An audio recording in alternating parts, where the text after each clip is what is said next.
मैंने अपने जीवन में कई महिलाओं से बातचीत की, लेकिन एक महिला है जिसने जीवन भर में अपनी एक अनूठी छाप छोड़ दी। आज से लगभग 16 साल पहले मैं उससे मिली थी और ऐसे ही कार्यक्रम में जैसे मेरा परिचय दिया जा रहा था, मैंने उनसे कहा कि आपका परिचय मैं कैसे दूं। उन्होंने कहा कि आप जाकर पूरे समाज के सामने मेरा परिचय देते हुए कहिए कि मैं वो मां हूं जिसने अपनी बेटी को मारने का प्रयास किया लेकिन फेल हो गई। मैंने कहा कोई भी मां अपना ऐसा परिचय नहीं देती। उसने कहा स्मृति जी, मेरे पति ने कहा था, पंजाब से थी वो महिला, उसने कहा कि अगर तीसरी बेटी होगी तो घर लौटना मत अस्पताल से।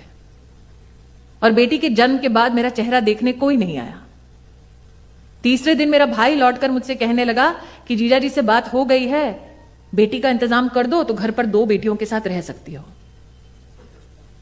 तीसरी बेटी के साथ वो जब घर लौटी तो नवंबर दिसंबर की ठंड में उसने खाट में आंगन में अपनी बच्ची को निर्वस्त्र छोड़ दिया और चौखट पर जाकर बैठ गई।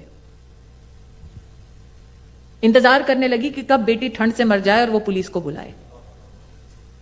और चौखट पर बैठे बैठे उसकी आंख लग गई। भोर हुई तो उसने जाकर डरते डरते पलंग की ओर देखा। उसने कहा स्मृति जी, मेरी बेटी सर से लेकर पांव तक नीली थी बिल्कुल, लेकिन जिंदा थी।